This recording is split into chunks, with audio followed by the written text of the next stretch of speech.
Hammaga salom. Bugungi video foni Italiya A22 degan trassasi bor. O'sha trassasi oxiri bo'ladi. Bugungi video mavzusi biz O'zbekiston Respublikasi xalqi ba'zilari, hammasi ham emas, rivojlanish o'rniga yana yo'lashib ketyapmizmi degan video bilan. Demak, videoni boshladik. Videoni boshiga bitta rolik qo'yay, keyin shundan kelib chiqib yana bo'lgan boshqa voqealarni hayotim davomida aytib o'tib shu rolikka ham o'z munosabatimni bildirib o'tgan. Yaşa Özbekistan!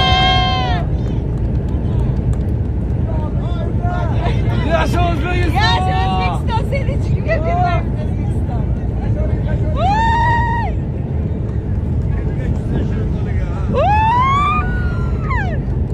Xullas, shu video roligi haqida qisqacha o'z fikrimni aytib o'taman va qolgan yana bo'lib o'tgan voqealarni aytib o'taman.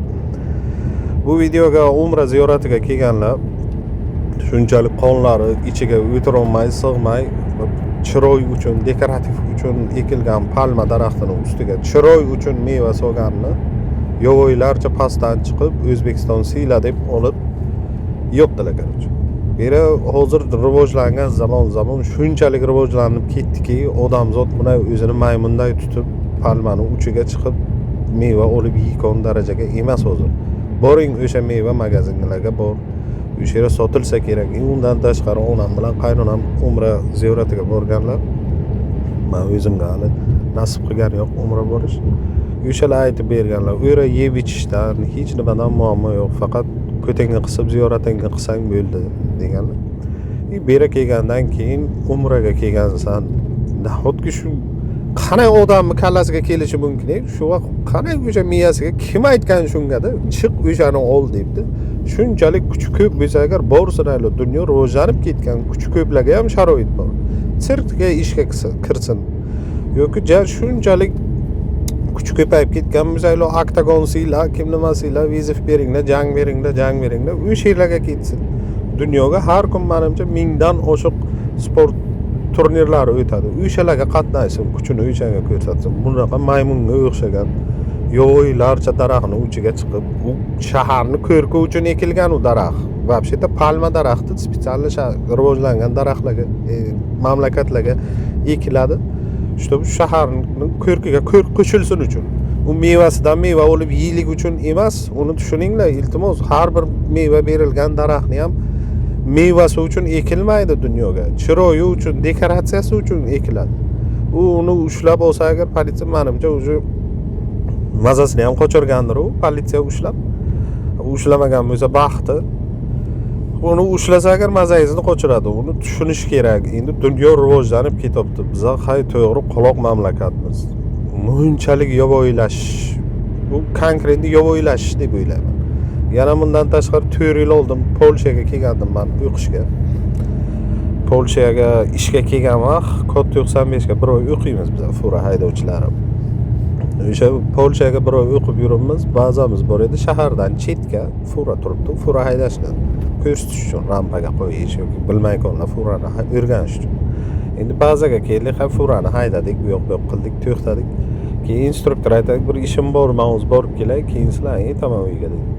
Bazaga turibmiz, bazani bir tomoni yalanglikda, adirlik, yo'q tabiat. O'sha yerdan bir 4 ta 5 ta kiyiklar keldi. Bir o'yla kiyikda. Bolasi ham bor, kattasi ham bor, erkagi ham bor, xullas shu. Endi bizga hamma millatdan borda, universal, internatsional, universal deyman o'zim. Internatsional, o'qiyapmiz. Bu yerda Qirg'izistonlik bilan O'zbekistonliklar ketdidan maslahat qilib o'sha kiyiklar orqasidan quvalab qarab o'tirman. Aytdim men ularga, qilmanglar bunaqa, katta shtraf olasizlar, mumkin emas. Hech kim yo'q deb ketdi quvalab. Bitta kichikroq kiyikni bir yarim soatdan keyin ko'tarib olib keldilar ushlab. 5 kishi, 5 tomondan qisib. Keyin olib keldilar, ungacha keyin o'sha Polskiy park nachalnigi Tadeush keldi, polyak, polshalik. Kiyikni ko'rib aytdi, buni nima qilasizlar dedi. Kvartiraga yashasalaringizlar, ertaga ishga chiqsalaringizlar. Nima boqasizlarmi buni? Uy hayvoni emas-ku bu desa agar. Biz buni shashlik qilib yeymiz. Keyin Tadeush jahli chiqdi-da, "Sanlar biladi" dedi. "Yovvoyimi sanlar" dedi. "O'rta asrga yashayapsanmi" dedi. "Shashlik yeging kelsa, haylo bor restorandan ye." Shunchalik ko'chaga tabiatga chiqib piknik qilmoqchi bo'lsangiz, hali magazindan go'sht ol, sixol tayyor marinovat qilingan shashlik go'shtlar sotiladi. O'shani olayli, tabiatga chiqib pishirib ye. Nima qilasan bunaqa tabiat mo'jizasi, bir chiroyli bir hayvonni so'yib, buni o'zi so'yaman deb hamma joyingni qon qilasan. U buni terisini kesish kerak. Yana biron kishi ko'rsa seni qamatadi, yo'q, shtraf qiladi. Shuncha muammo senga kerakmi?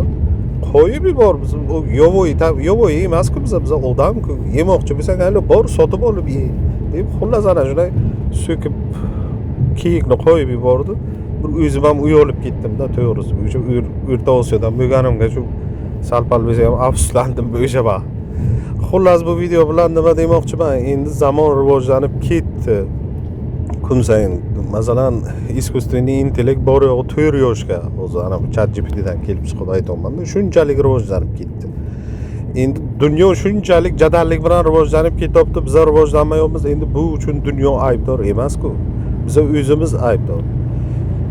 Mana bu Yevropaga qadar Telegram gruppamga ham aytaman, o'zlaringiz harakat qilib internetdan qidirib ish topib ketinglar desam, "Ha, men internetni tushunmayman-da, kalam ishlamaydi" deydi. O'xay, endi nima qilish kerak? Endi bu dunyodan endi internetni o'chirib tashlash kerakmi siz uchun? Endi har bir odam harakat qilish kerak, majbur qilish kerak o'zini. O'sha rivojlanayotgan dunyo bilan birga borishga. Xullas, nima demoqchiligimni tushundingizlar bu videoga. Yana bundan o'shiqcha gap gapirsam, gap ko'payib ketadi, ayrimlarga qattiq tegib ketadi. Shu bilan videoni tugatsam ham bo'ladi. Bu videoga nima demoqchiligimni hamma tushundi. Yo'voylik qilmaylik, dunyo bilan birlashaylik. Mayli, sog' bo'linglar.